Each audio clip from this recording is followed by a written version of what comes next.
안녕하세요. 에베소서 성경 공부 6번째 시간입니다. 기도하고 시작하겠습니다. 사랑 많으신 하나님 아버지 감사합니다.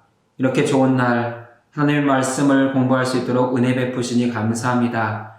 에베소서를 통하여 오늘 우리에게 말씀하시는 하나님의 음성을 듣게 하시고 우리를 향한 하나님의 사랑을 깊이 깨닫는 복된 시간 되도록 함께하여 주옵소서. 지혜와 계시의 힘을 더하사 우리가 하나님의 비밀을 깊이 깨닫는 은혜가 있게 하여 주옵소서. 귀하신 예수님의 이름으로 기도드립니다. 아멘.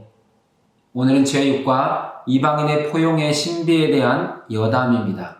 에베소서 3장 1절부터 13절까지의 말씀입니다. 먼저 본문을 함께 읽겠습니다. 이러므로 그리스도 예수의 일로 너희 이방인을 위하여 갇힌 자 된 나 바울이 말하거니와 너희를 위하여 내게 주신 하나님의 그 은혜의 경륜을 너희가 들었을 터이라. 곧 계시로 내게 비밀을 알게 하신 것은 내가 먼저 간단히 기록한 것 같으니 그것을 읽으면 내가 그리스도의 비밀을 깨달은 것을 너희가 알 수 있으리라. 이제 그의 거룩한 사도들과 선지자들에게 성령으로 나타내신 것 같이 다른 세대에서는 사람의 아들들에게 알리지 아니하셨으니 이는 이방인들이 복음으로 말미암아 그리스도 예수 안에서 함께 상속자가 되고 함께 지체가 되고 함께 약속에 참여하는 자가 됨이라. 이 복음을 위하여 그의 능력이 역사하시는 대로 내게 주신 하나님의 은혜의 선물을 따라 내가 일꾼이 되었노라. 모든 성도 중에 지극히 작은 자보다 더 작은 나에게 이 은혜를 주신 것은 측량할 수 없는 그리스도의 풍성함을 이방인에게 전하게 하시고 영원부터 만물을 창조하신 하나님 속에 감추어졌던 비밀의 경륜이 어떠한 것을 드러내게 하려 하심이라. 이는 이제 교회로 말미암아 하늘에 있는 통치자들과 권세들에게 하나님의 각종 지혜를 알게 하려 하심이니 곧 영원부터 우리 주 그리스도 예수 안에서 예정하신 뜻대로 하신 것이라. 우리가 그 안에서 그를 믿음으로 말미암아 담대함과 확신을 가지고 하나님께 나아감을 얻느니라. 그러므로 너희에게 구하노니 너희를 위한 나의 여러 환난에 대하여 낙심하지 말라. 이는 너희의 영광이니라. 아멘. 먼저 43페이지 본문의 위치를 살펴보겠습니다. 본문은 본론의 5번째 내용입니다. 복음의 비밀과 사도의 사명에 대해서 자세하게 설명하고 있습니다. 사도 바울은 1장과 2장에서 하나님은 그리스도 예수 안에서 한 새 사람이 된 교회에 신령한 복을 충만하게 부어 영광스러운 성전이 되게 하셨다고 선포했습니다. 그러나 이러한 복음은 비밀이었습니다. 지혜와 계시의 영, 곧 성령을 통해서만 깨달을 수 있는 하나님의 비밀이라는 것입니다. 사도들과 선지자들은 지혜와 계시의 영을 통해서 하나님의 비밀을 깨닫게 되었고 그 비밀을 간직한 자로서 또한 그 복음을 전파했습니다. 사도 바울 역시 사도들과 선지자들 중에 한 사람으로서 자신이 깨달은 비밀을 이방인들에게 전하는 사명을 받았다고 말하고 있습니다. 사도 바울은 3장에 들어와서 자신이 로마 감옥에 투옥되어 있다는 것을 밝히면서 자신이 투옥된 이유가 그리스도의 복음, 그리스도의 비밀을 깨달았기 때문이라고 밝히고 있습니다. 바울은 지극히 작은 자로서 자신이 그리스도의 풍성한 은혜, 그리스도의 비밀을 알고 깨닫고 전하게 된 것을 영광스럽게 생각하며 사도들의 삶에 적용되는 실질적인 은혜를 전달하고 있습니다. 우리가 사용하는 교재는 3장 1절부터 13절의 내용을 여담처럼 표현하고 있지만 이 내용은 여담이라기보다는 복음의 핵심 내용 중에 하나라고 할 수 있습니다.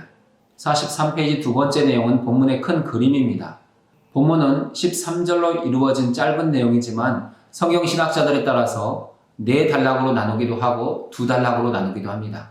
2단락으로 나누는 사람들은 1절부터 6절까지를 바울이 받은 계시, 비밀을 깨달은 내용이라고 구분하고 7절부터 13절을 바울이 받은 사명으로 구분하고 있습니다. 그러나 우리가 사용하고 있는 교재는 본문을 4단락으로 구분해서 설명합니다. 먼저 바울은 1절에서 자신의 현재 상태, 자신의 로마 감옥에 투옥되어 있다는 것을 밝히고 있습니다. 2절부터 7절까지의 두 번째 단락은 바울 자신이 깨달은 그리스도의 복음, 복음의 비밀을 자세하게 설명합니다. 그리스도의 비밀, 복음의 핵심은 6절에 있는 그리스도 예수 안에서 함께 상속자가 되고 함께 지체가 되고 함께 약속에 참여하는 자가 되는 것입니다. 8절부터 12절까지 세 번째 단락은 이방인의 사도가 된 바울이 자신의 사명을 밝히는 내용입니다. 바울은 그리스도의 비밀을 깨달은 자로서 그 비밀을 전해야 될 사명을 하나님께 받았다는 것입니다. 13절의 네 번째 단락은 에베소 교회의 성도들을 향한 당부입니다. 바울이 투옥된 것으로 인해서 근심하거나 낙심하지 말고 내가 투옥된 것은 복음의 비밀을 전하는 사명을 감당한 것이고 그로 인해서 여러분이 교회가 되었기 때문에 오히려 영광스럽게 생각하라고 권면하고 있습니다. 교회는 사도가 전하는 복음을 깊이 깨닫고 믿음으로 하나님께 나가야 합니다. 또한 그 복음 안에서 낙심하지 말고 허락된 영광을 누리며 살아가야 되는 믿음의 공동체라는 것입니다. 44페이지에 있는 묵상과 토론을 위해서 먼저 본문의 중요한 단어와 개념들을 정리해 보겠습니다. 먼저 본문의 첫 번째 단어는 1절의 이러므로입니다. 이러므로는 앞에서 밝힌 내용 전체를 받는 것입니다. 그럼 2장에서 밝힌 내용이 무엇입니까? 에베소 교회 성도들이 하나님의 은혜로 구원을 받았다는 것입니다. 외인이었고 나그네였고 율법의 밖에 있고 이스라엘 나라 밖에 있었지만 하나님의 은혜로 그들이 복음을 듣고 그리스도 안에서 유대인과 하나가 되었다는 것입니다. 또한 그리스도와 함께 하늘의 영광을 누리는 존재로서 살게 되었다는 것입니다. 함께 살리심을 받고 함께 일으키심을 받고 함께 앉히심을 받은 자들이 에베소 교회 성도들이라는 것입니다. 세 번째 내용은 하나님 나라의 권속으로서 그리스도 예수 안에서 한 가족으로서 성전으로 지어져가는 존재가 되었다라고 밝혔습니다. 이러므로는 이러한 내용들을 가지고 더 깊은 내용으로 나가는 연결 역할을 하고 있습니다. 두 번째 중요한 개념은 갇힌 자 된 나 바울입니다. 바울은 자신의 정체성을 정확하게 분명하게 밝히고 있습니다. 그것은 갇힌 자라는 것입니다. 바울은 자신이 로마 황제나 로마의 법 아래에 있는 죄수라고 생각하지 않습니다. 오직 그리스도 예수의 복음 안에서 그리스도 예수께 사로잡힌 바 된, 그래서 그리스도 예수의 주권 아래에 있는 자신을 갇힌 자라고 표현하고 있는 것입니다. 바울이 로마 황제나 로마의 법에 의해서 죄수가 되었다면 그는 낙심하고 탄식하고 절망했을 것입니다. 하지만 그리스도 예수의 주권 아래에서 하나님의 종이 되었고 사도로 부르심을 받았기 때문에 그는 감사하며 찬양하며 영광을 돌리고 있는 것입니다. 2절에서 중요한 단어는 은혜의 경륜입니다. 이 경륜이라는 말이 매우 중요합니다. 경륜은 하나님께 적용할 수도 있고 우리 사람에게 적용할 수도 있습니다. 경륜이 하나님께 적용될 때는 하나님께서 행하시는 모든 행동, 구원에 속한 모든 일이 다 하나님의 경륜이 됩니다.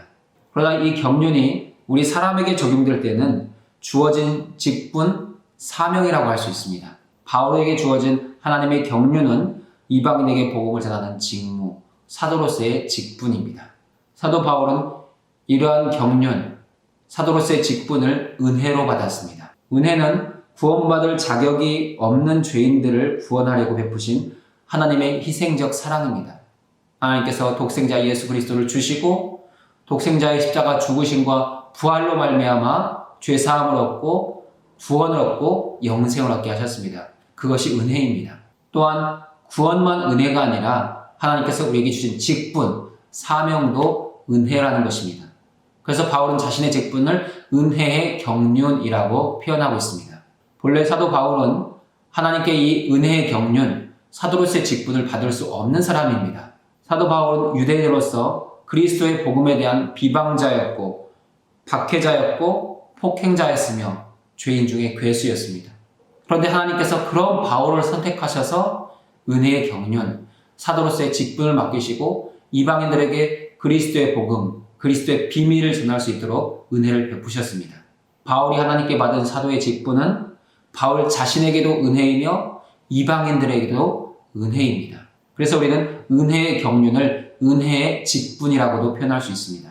복음의 비밀을 선포하여 이방인에게 하나님의 은혜를 전달하기 때문에 은혜의 경륜은 곧 은혜의 직분이 되는 것입니다. 3절에서 중요한 단어는 계시입니다. 계시는 헬라어로 아포칼립시스라고 합니다. 하나님께서 가려져 있는 베일을 들추어내시고 벗겨내심으로 명백하게 드러내 보이신 것, 그것이 계시라는 것입니다. 그런 의미에서 계시는 하나님께서 보여주시는 것, 하나님께서 알게 하시는 것입니다. 우리가 연구해서, 우리가 생각해서 찾고 발견하는 것이 아닙니다. 하나님이 보여주시는 만큼, 알게 하시는 만큼 우리는 깨닫고 볼 수 있습니다. 우리에게 계시가 필요한 이유는 하나님의 모든 복음의 내용은 비밀, 미스터리이기 때문입니다. 우리는 보통 비밀을 남들에게 감추어져 있는 것, 밝힐 수 없는 것이라고 생각합니다. 그것이 일반적인 개념의 비밀입니다. 우리는 그런 비밀을 시크릿이라고 합니다. 그러나 성경에서 사용하는 비밀은 시크릿이 아니라 미스테리입니다. 이 미스테리는 하나님께서 특정한 사람들, 창세전에 택하시고 부르신 사람들이 반드시 알아야 될 신비한 내용들입니다. 이 미스테리는 모든 사람들에게 공개되어 있지만 모든 사람들이 깨닫는 것이 아닙니다. 오직 하나님의 택하심과 부르심이 있는 사람들이 성령의 은혜 안에서 지혜와 계시의 영을 따라서 깨닫는 것입니다. 이 계시는 그리스도의 사건을 통해 이루어지는 하나님의 구원 계획입니다. 오직 믿음을 통해 성령을 통해서만 알게 되고 깨닫게 되는 복음의 내용들입니다. 에베소서의 여러 곳에서 이 비밀이라는 단어가 사용되는데 1장 9절에서 비밀은 그리스도 안에서 만물을 통일하시는 하나님의 구원 역사입니다. 3장 3절과 4절과 9절에서의 비밀은 이방인과 유대인이 연합을 이루어가는 그리스도 예수 안에서의 통일, 하나됨을 말하고 있습니다. 하나님께서 그리스도 예수 안에서 만물을 통일하시는데 하나님과 죄인된 인간이, 인간과 인간이, 또한 인간과 자연 만물이 통일을 이루어가는데 그 가운데 이방인과 유대인의 연합은 그리스도 예수 안에서 함께 누리는 또 하나의 새로운 신비, 비밀이라는 것입니다. 본래 하나님의 구원에 들어올 수 없었던 이방인들이 예수 그리스도 안에서 유대인과 함께 상속자가 되고 함께 지체가 되고 함께 약속에 참여하는 자가 되었습니다. 이것이 그리스도의 비밀입니다. 하나님이 이루신 구원 사건, 복음을 그리스도의 비밀이라고 말하는 이유는 그리스도가 중심이 되어서 이 놀라운 일들이 이루어졌기 때문입니다. 5절에 있는 중요한 단어는 성령으로 나타내신 것입니다. 여기에 사용된 나타내신 것, 이것은 계시, 아포칼립시스를 말하고 있습니다. 그리스도의 비밀은 오직 성령으로만 나타나고 깨닫게 된다는 것입니다. 그리스도의 비밀이 오직 성령을 통해서만 깨닫게 되는 것을 고린도전서 2장 9절과 10절은 이렇게 말씀하고 있습니다. 기록된 바 하나님이 자기를 사랑하는 자들을 위하여 예비하신 모든 것은 눈으로 보지 못하고 귀로 듣지 못하고 사람의 마음으로 생각하지도 못하였다 함과 같으니라. 오직 하나님이 성령으로 이것을 우리에게 보이셨으니 성령은 모든 것, 곧 하나님의 깊은 것까지도 통달하시느니라.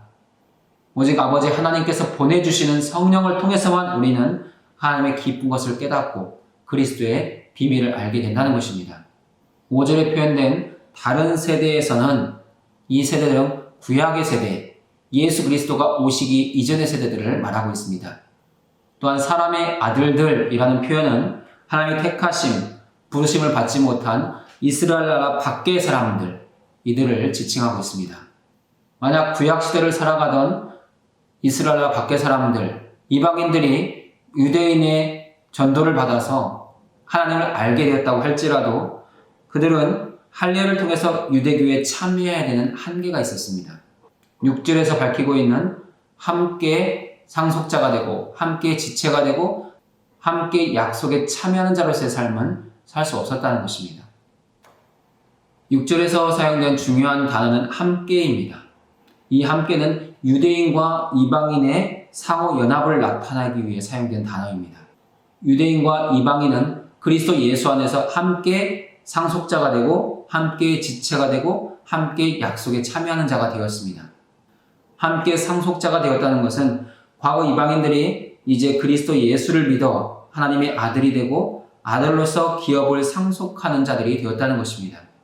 함께 지체가 되었다는 것은 같은 몸에 속한 이라는 의미를 갖습니다.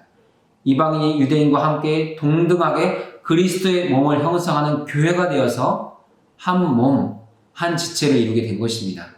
함께 약속에 참여하는 자가 되었다는 것은 이방인은 본래 약속의 언약에 대해서는 외인, 밖에 있는 사람이었습니다. 하지만 그리스도 예수로 말미암아서 이제 복음을 듣고 그리스도를 믿어 유대인 성도들과 함께 약속에 참여하는 자가 되는 놀라운 은혜를 누리게 되었습니다. 이처럼 이방인들이 얻게 되는 놀라운 구원은 오직 그리스도 안에서 그리스도로 말미암아 이루어집니다. 오직 그리스도 예수로만 이러한 구원이 이루어지는 것은 그리스도 예수만이 하나님께서 정하신 유일한 구원자이시기 때문입니다. 또한 오직 예수만이 그의 육체로 막힌 담을 허신 분이기 때문입니다. 이런 의미에서 유대인도 복음이 필요하고 이방인도 복음이 필요하다고 할 수 있습니다. 유대인이든지 이방인이든지 유대인이거나 이방인이거나 출생에 관계없이 모두 복음을 듣고 받아들일 때만 그리스도를 통해서 구원을 얻고 그리스도를 통해서 함께 연합과 통일을 이룰 수 있기 때문입니다. 만물의 통일은 오직 예수 그리스도 안에서만 이루어지는 하나님의 구원 사건입니다. 다음 7절의 중요한 개념은 은혜의 선물입니다. 사도 바울이 하나님께로부터 받은 은혜를 선물로 표현하는 것은 그 모든 것들이 바울 자신의 능력으로 인해서 이루어진 것이 아니라는 것을 밝히기 위해서입니다. 사도 바울이 그리스도의 비밀을 깨달은 것, 그리고 그 비밀을 전하는 사명을 얻게 된 것은 하나님의 능력으로, 하나님의 은혜의 선물로 이루어졌다는 것입니다. 사도 바울이 하나님께 은혜의 선물을 받은 것처럼 오늘의 교회, 오늘의 우리 역시 하나님께 은혜의 선물을 받았습니다. 첫 번째 선물은 그리스도의 비밀을 깨닫는 은혜입니다. 하나님께서는 우리 가운데 성령을 부어주셔서 우리도 그리스도의 십자가 사랑, 그 구원을 깨닫고 믿고 받아들이게 하셨습니다. 그리고 그것을 받아들이고 믿는 자로서 그리스도의 비밀을 전하는 사명이 또한 우리에게도 주어졌다는 것입니다. 8절과 9절에서 중요한 개념은 지극히 작은 자보다 더 작은 나입니다. 사도 바울이 자신을 작은 자보다 더 작은 자로 표현하지만 결코 자신을 비하하거나 무가치한 존재로 여기는 것은 아닙니다.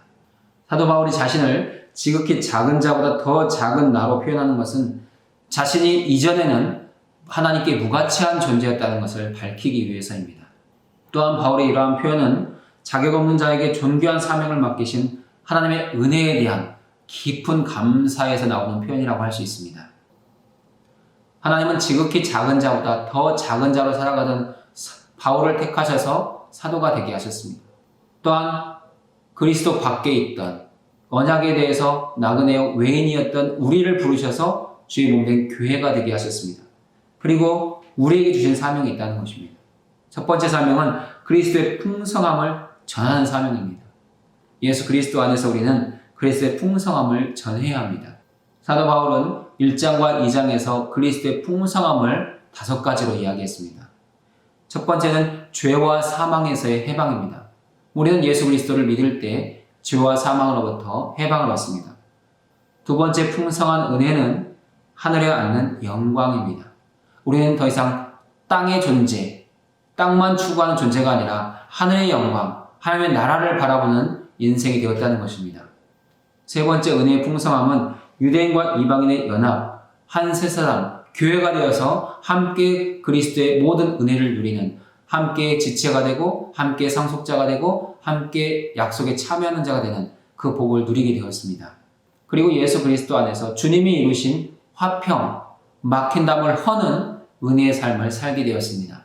그리고 마지막으로 함께 지체가 되어 하나님이 거하실 처소, 성전이 되는 그 은혜, 그 영광에 또한 참여하게 되었습니다.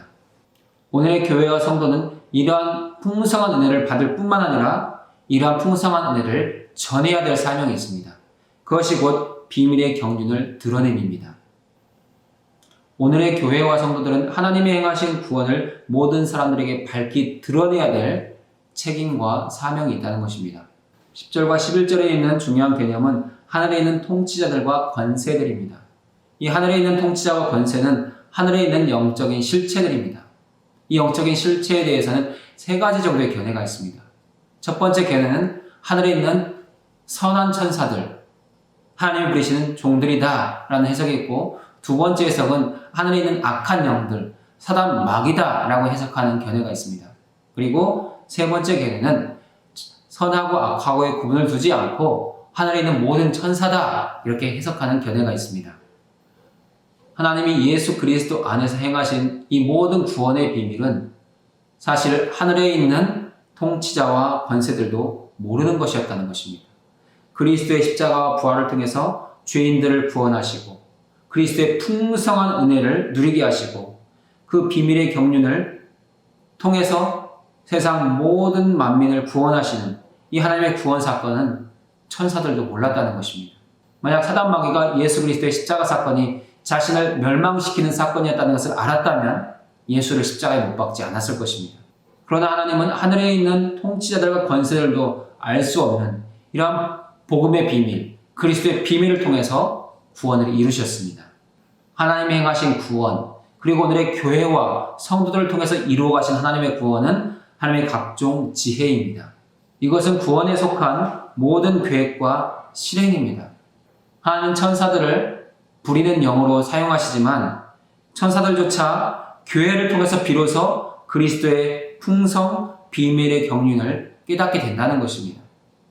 다음 중요한 단어는 영원부터 그리고 예정하신 뜻대로입니다. 이 두 단어에 담겨있는 의미는 하나님의 구원 계획, 그리스도의 풍성함과 비밀의 경륜이 이미 창조 이전에 하나님께서 계획하신 것이고 또한 종말의 때까지 하나님께서 이루어 가신 하나님의 구원 사건이라는 것입니다. 하나님께서 이루어 가시는 모든 구원을 포함하기 때문에 이건 역시 하나님의 경륜이라고 할 수 있습니다. 마지막 12절과 13절의 중요한 개념 중 하나는 하나님께 나감을 얻느니라입니다. 오늘의 교회와 성도들은 예수 그리스도의 보혈을 힘입어 담대하게 하나님 앞에 나아갈 수 있습니다. 하지만 구약 시대에는 오직 제사장만 속죄제사를 치른 후에 지성소에 들어가 하나님께 나아갈 수 있었습니다. 그러나 이제 예수 그리스도께서 영원한 대제사장이 되셔서 자신의 몸으로 온전한 희생제사를 치르셨기 때문에 예수 그리스도 안에 있는 모든 성도들 역시 그리스도의 피를 힘입어 하나님 앞에 담대히 나아갈 수 있게 되었습니다. 성도는 그리스도를 믿어 지속적으로 하나님의 임재 앞에 담대히 나아갈 수 있는 하나님의 자녀요, 하나님의 권속입니다. 마지막 중요한 개념 중 하나는 나의 여러 가지 환난, 곧 너희의 영광입니다. 사도 바울은 자신의 고난과 투옥을 이방인의 구원을 위한 하나님의 경륜으로 해석했습니다. 하나님께서 자신을 통해서 그리스도 밖에 있는 나그네와 외인의 삶을 살아가는 이방인들을 구원하고 계시다는 것입니다.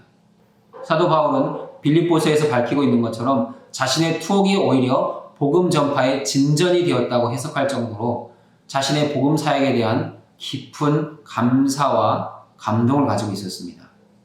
사도 바울은 환난과 고난 중에도 그리스도의 복음을 전하는 사명을 포기하지 않았고 그 결과 이방인에게 복음이 전해져 그들이 그리스도 안에서 교회가 되는 하나님의 구원 사건을 보게 되었습니다. 그리고 그리스도의 몸을 이루는 교회는 장차 그리스도의 영광에 참여하게 될 것입니다. 사도 바울은 자신이 당한 많은 여러 가지 환난이 곧 이방인 에베소 교회 성도들의 구원으로 연결됐기 때문에 이것은 곧 여러분의 영광입니다. 내가 투옥된 것은 하나님께 감사할 일이고 영광 돌릴 일입니다. 라고 해석하며 에베소 교회 성도들을 위로하고 또한 그들의 믿음을 권면하고 있습니다. 그러면 이러한 내용들을 통해서 묵상과 토론 질문을 함께 나누어 보도록 하겠습니다. 첫 번째 내용은 3장 1절부터 6절 내용을 중심으로 5가지의 묵상 질문이 있습니다. 첫 번째 질문입니다. 에베소서 3장 1절과 14절, 4장 1절은 매우 유사한 어법을 쓰고 있습니다. 3장 1절의 시작은 이러므로, 3장 14절의 시작 역시 이러므로, 4장 1절은 그러므로라고 시작하고 있습니다. 이 단락에서 바울은 이방인의 사도로서의 자신의 소명에 대한 중요한 여담을 소개한 후 14절에서 이전에 전개했던 자신의 논지를 제기할 것입니다.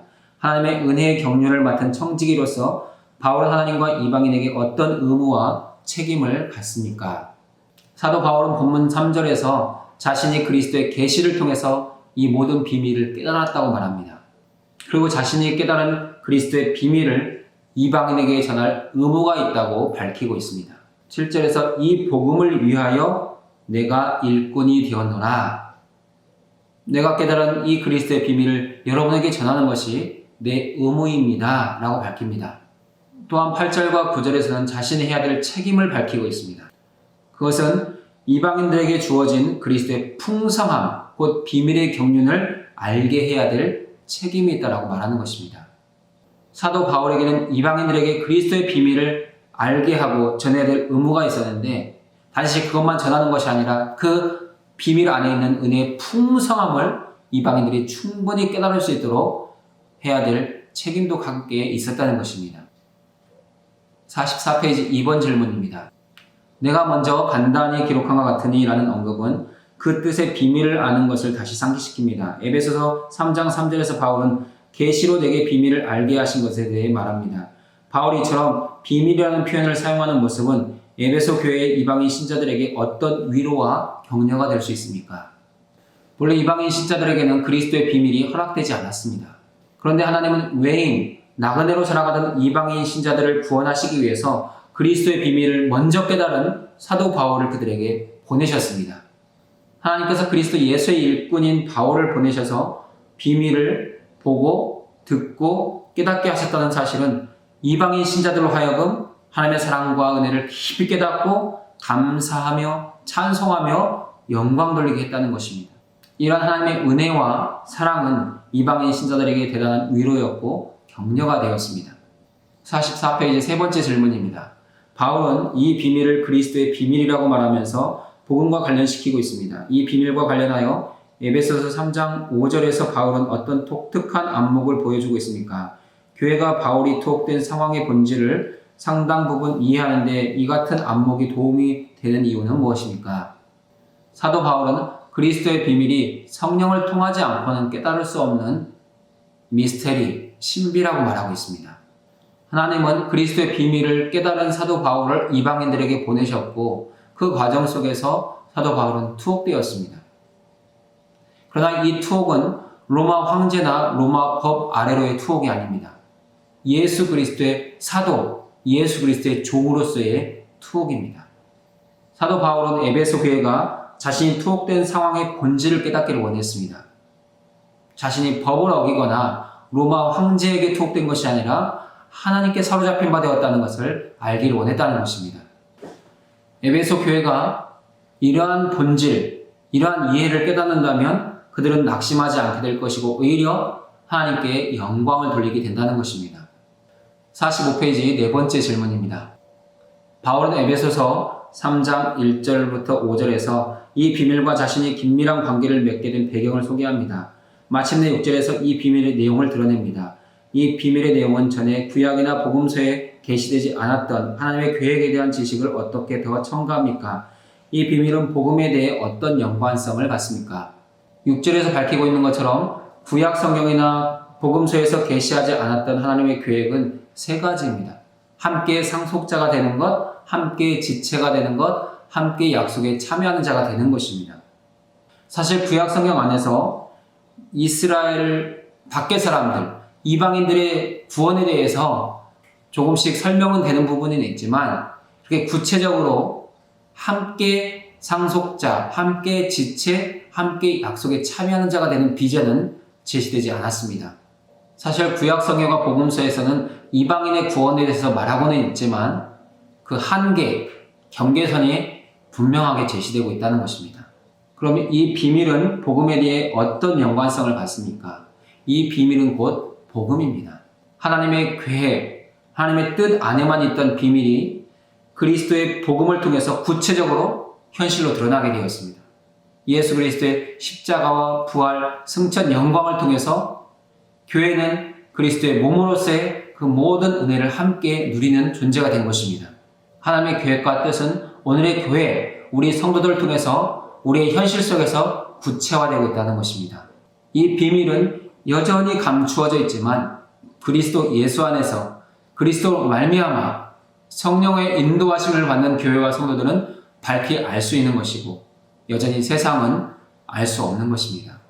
그래서 교회는 세상을 향하여 계속해서 이 복음의 비밀을 전하고 가르치고 증거해야 될 책임과 의무를 갖는 것입니다.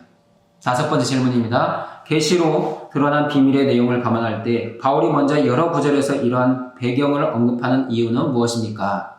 크게 세 가지 정도를 생각해 볼 수 있습니다. 첫 번째는 복음이 하나님의 은혜, 선물임을 깊이 깨닫게 하기 위해서입니다. 그리스도의 비밀, 복음의 비밀은 계시를 통하지 않고서는 알 수 없기 때문에 계속해서 복음을 들어야 됩니다. 사도 바울이 여러 번 언급하는 것은 복음의 반복이라고 할 수 있습니다. 복음은 또 듣고 들을 때 우리 마음 깊은 곳에 잘 박히는 못과 같이 깊이 새겨지게 되어 있습니다. 또한 바울이 이 복음의 비밀을 계속해서 언급하는 이유는 이방인들이 자신들이 현실을 깨닫고 그리스도 안으로 더 깊이 들어와서 그리스도와 연합하도록 하기 위해서입니다. 사도 바울이 함께 지체가 되고 함께 상속자가 되고 함께 약속에 참여하는 자가 된다고 계속해서 이 함께를 강조하며 그리스도 안에서 그리스도로 말미암아를 강조할 때 에베소 교회 성도들은 더 그리스도 안으로 가까이 들어와 그들에게 주어진 이 함께의 은혜를 누리게 되는 것입니다. 또한 바울이 이것을 계속해서 언급하는 이유는 유대인과 이방인이 서로에 대한 편견을 버리고 한 몸이 되도록 하기 위해서입니다. 초대교회 당시 유대인 그리스도인들, 이방인 그리스도인들 사이에는 서로에 대한 편견이 여전히 존재했습니다. 유대인들은 율법의 관점에서 이방인들을 바라보려 했고 이방인들은 율법으로 인해 배척받고 있는 입장에서 유대인들을 바라보려고 했습니다. 그래서 서로 적개심이 있었다는 것입니다. 그런데 이 적개심의 벽을 그리스도께서 그 육체로 허셨습니다. 막힌 담을 허시고 화평을 이루셨습니다. 그래서 사도 바울은 계속해서 이것을 언급하는 것입니다. 오늘 우리 안에서도 이 복음의 비밀이 깊이 깨달아졌으면 좋겠습니다. 그래서 더 하나님께로 자주, 더 그리스도께로 가까이 나아가고 우리 믿음의 지체들 안에서도 서로 사랑하고 섬기고 관용하는 그 은혜가 있어서 하나님의 이 함께 지체의식과 함께 상속자가 되고 함께 약속에 참여하는 자가 되는 이 복을 풍성히 누리면 좋겠습니다. 두 번째 큰 내용은 7절부터 13절에 있는 교회에 주는 위로와 격려입니다. 첫 번째 질문을 보겠습니다. 바울은 자신의 청지기적 직분을 하나님의 은혜의 선물을 따라 일꾼된 것으로 봅니다. 그러나 또 한편으로 바울은 자신을 모든 성도 중에 지극히 작은 자보다 더 작은 자로 여기고 있습니다. 하나님의 능력이 역사하셨음을 언급하는 부분에서 바울은 자신의 생의 어느 순간을 가리켜 말하고 있습니까? 하나님은 강권하시는 은혜의 능력에 대한 바울의 이 같은 생각을 감안할 때 바울은 자신의 투옥을 어떤 관점에서 이해하고 있습니까? 사도 바울이 자신을 그리스도의 일꾼이라고 표현하면서 지극히 작은 자보다 더 작은 자라고 표현하는 그 순간들은 사실 사도로 부름받기 이전일 것입니다. 바울은 사도로 부름받기 이전에 그리스도를 회방하고 모욕하는 삶을 살았습니다. 또한 교회를 박해하고 진멸하는 데 애쓰는 삶을 살았습니다. 사도로 부름받은 지 30년이 지난 60대가 된 노 사도의 입장에서 자신의 젊은 날은 한없이 작고 초라한 인생의 모습입니다. 그래서 자신을 지극히 작은 자보다 더 작은 자로 표현하는 것입니다. 근데 사도 바울의 그 사도의 인생, 30대 정도의 부름을 받아서 60대가 될 때까지의 그 인생을 정리해보면 그의 서신에 나타나는 특징들이 있습니다. 사도 바울은 초기에는 자신을 그리스도의 사도다, 나도 베드로와 같은 사도다, 그렇게 자신의 사도성을 강조하는 것을 볼 수 있습니다. 그런데 사도 사역의 중기에 들어오면 나는 사도 중에 가장 작은 자입니다 라고 자신을 조금씩 낮추기 시작합니다. 그리고 후기에 들어오면 가장 작은 자보다 더 작은 자, 아주 자신을 작게 표현합니다. 그러나 말기 디모데 서신에 가보면 자신을 죄인 중에 괴수라고 표현합니다. 사도 바울은 크게 시작해서 아주 작게, 그리고 마지막엔 자신을 죄인의 괴수로 표현하고 있습니다. 그만큼 사도 바울은 하나님의 은혜를 깨달으면 깨달을수록 자신이 점점 작아지고 오직 그리스도만 자신을 통해서 드러나는 영광의 삶을 추구하고 있다는 것입니다. 사도 바울이 자신을 모든 성도 중에 지극히 작은 자보다 더 작은 자로 표현하는 이 표현 안에서 자신의 투옥을 어떤 관점에서 이해하고 있는지 우리는 알 수 있습니다. 사도 바울은 자신이 일꾼대자로서 마땅히 고난받아야 된다는 것을 받아들입니다. 오직 복음을 위하여 하나님의 능력이 역사하시는 대로 자신은 인도함을 받겠다는 것입니다. 하나님께서 감옥에 넣으시면 감옥에 있는 것이고 하나님께서 선교지에 보내시면 선교지에 있게 된다는 것입니다. 오직 복음을 위해서 하나님께서 역사하시는 그 인도하심을 따라 순종하겠다는 것입니다. 그리고 빌립보서 1장 12절에서 말하고 있는 것처럼 사도 바울은 자신의 투옥을 복음 전파의 진전으로 보고 있습니다. 자신이 투옥됨으로 인해서 사도 바울을 돕기 위해 교회가 복음을 전했고 사도 바울의 반대자들이 또한 복음을 전했고 이 모양 저 모양으로 그리스도의 복음이 전파되므로 사도 바울은 자신의 투옥이 오히려 복음 전파의 진전이 되었다. 이렇게 해석하고 있습니다.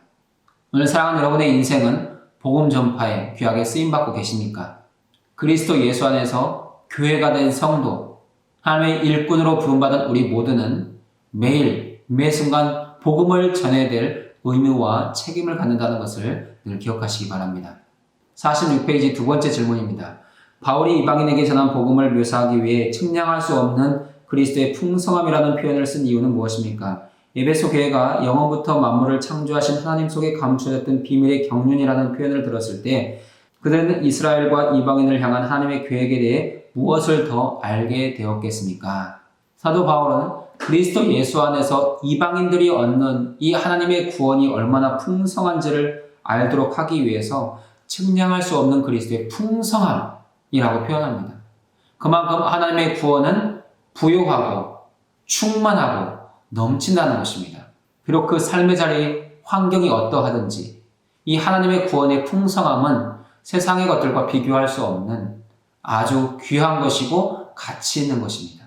우리가 사도 바울이 표현한 측량할 수 없는 그리스도의 풍성함, 이 은혜를 알 때 오늘 우리의 현실, 우리가 당하고 있는 인생의 고난, 수고하고 무거운 짐, 이것으로 인해 눌리지 않고 계속해서 하나님을 바라보고 하나님을 의지하고 더욱더 믿음에 굳게 설 수 있는 삶을 살아갈 수 있게 됩니다.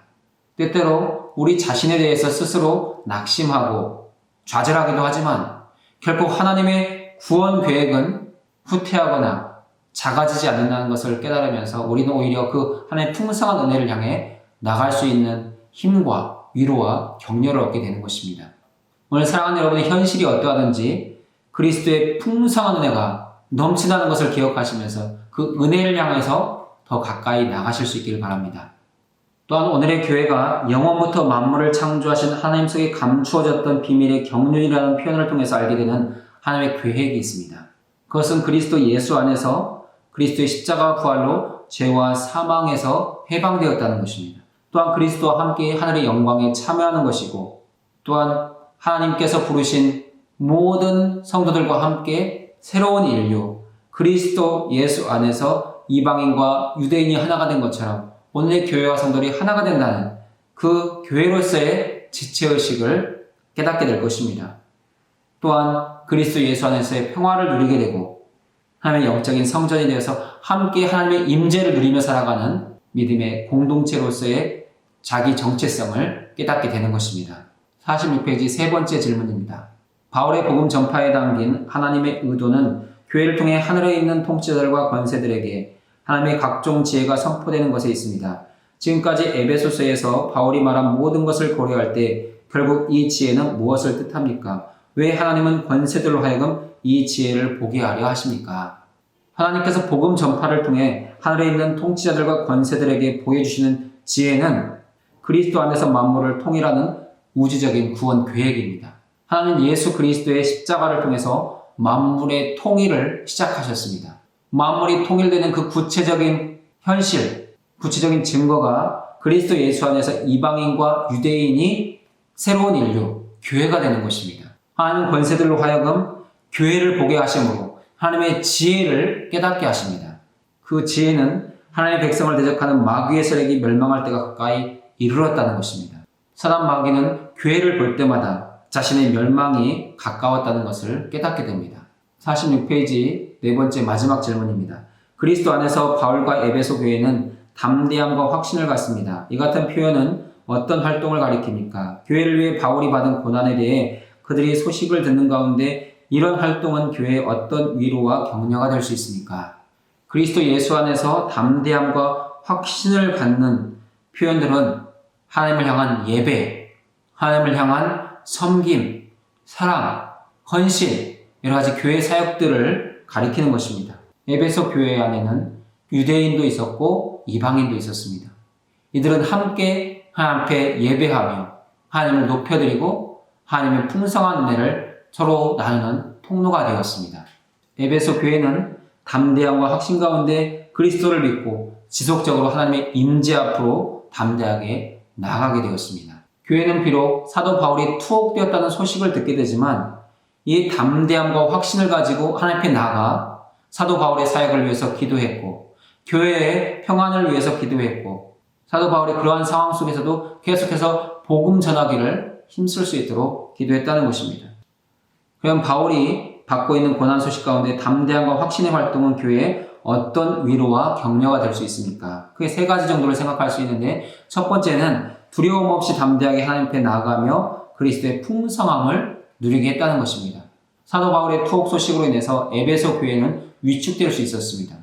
하지만 바울이 담대하게 하나님 앞에 나가라고 말할 때 교회는 그런 모든 낙심과 절망을 물리치고 하나님 앞으로 담대하게 나갔습니다.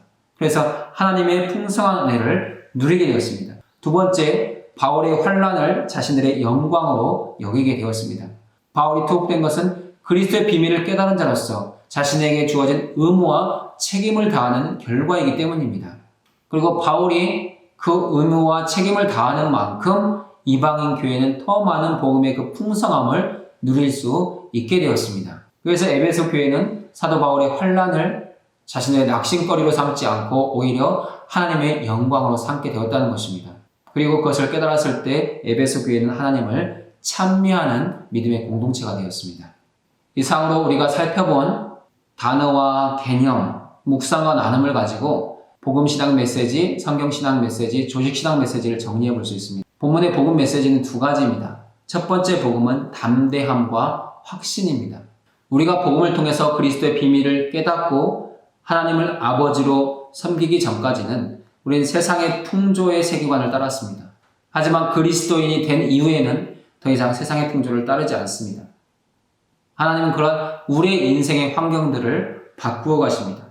성도는 예수님의 십자가를 통해서 하나님 앞에 담대히 나가며 기도의 응답의 확신을 가지고 살아갑니다. 우리 모든 그리스도인들은 예수님을 통해서 아버지 하나님께 나갈 수 있는 특권을 소유하고 있습니다.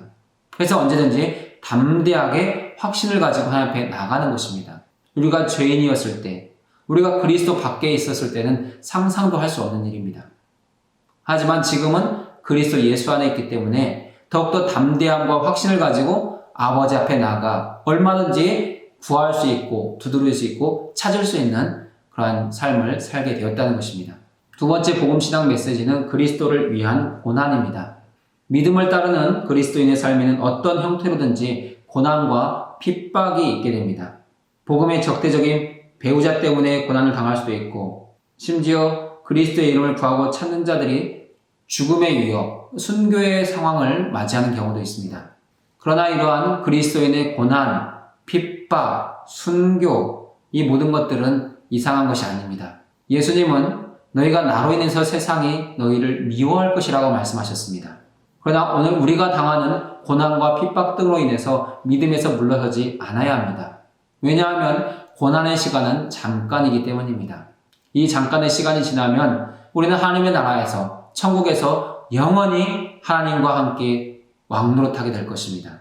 그것이 함께 살리심을 받고 함께 일으키심을 받고 함께 영광의 보좌에 앉히심을 받은 우리에게 주어진 하나님의 약속입니다. 우리가 본문을 통해서 배우게 되는 성경신앙 메시지 역시 두 가지입니다. 첫 번째 메시지는 이방인을 향한 하나님의 계획입니다.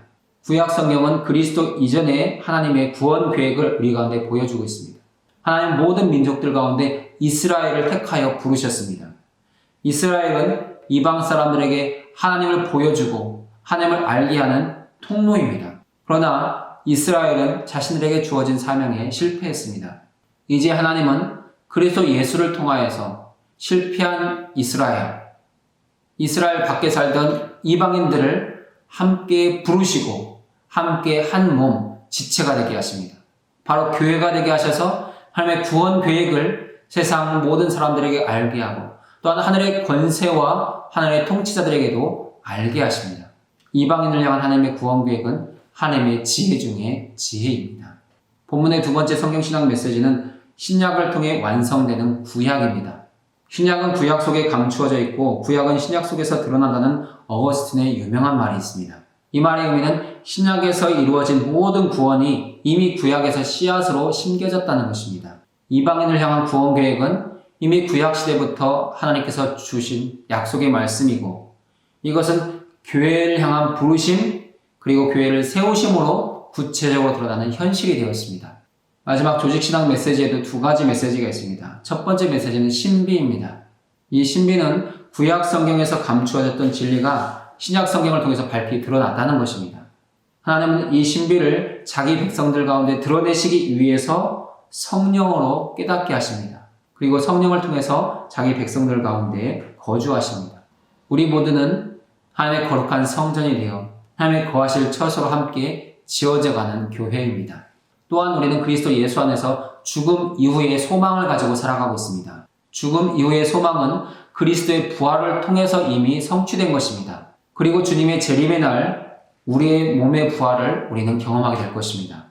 본문의 두 번째 조직신앙 메시지는 우주적 사명입니다. 이방인을 구원하시기 위해 모든 사람에게 복음을 드러내시기 위해 바울을 부르신 것은 우리가 받은 부르심이기도 하다는 것입니다. 이 땅의 모든 사람은 죄의 저주 아래 놓여 있습니다. 이 저주를 깨트리기 위해서는 그리스도의 십자가와 부활의 능력이 필요합니다. 그리스도의 십자가와 부활을 경험한 교회는 이 귀한 복음을 계속해서 전해야 한다는 것입니다. 복음 전파는 모든 택한 자들에게 구원을 가져다주는 우주적 사명입니다. 우리가 이 우주적 사명을 감당해야 되는 이유는 청함을 받은 자들은 많지만 택함을 받은 자들은 적기 때문입니다. 오늘 우리는 교회로서 내가 택함을 받았다는 것을 기뻐하고 감사하며 아직 이 택함에 들어오지 못한 많은 사람들에게 그리스도의 복음을 전해서 이 우주적 사명을 잘 감당해야 되겠습니다. 오늘도 이렇게 많은 내용들을 공부하시느라 수고하셨습니다. 다음 주엔 7과 에베소서 3장 14절부터 21절을 공부하겠습니다. 기도하고 마치겠습니다. 좋으신 하나님 아버지 감사합니다. 오늘 우리에게 그리스도의 비밀, 복음의 비밀을 깨닫게 하시니 감사합니다. 이 비밀의 경륜을 가지고 하나님 앞에 더욱더 담대함과 확신을 가지고 나아가 하나님께 영광 돌리는 우리의 인생 되게 하여 주옵소서. 존귀하신 예수님의 이름으로 기도드립니다. 아멘. 수고하셨습니다.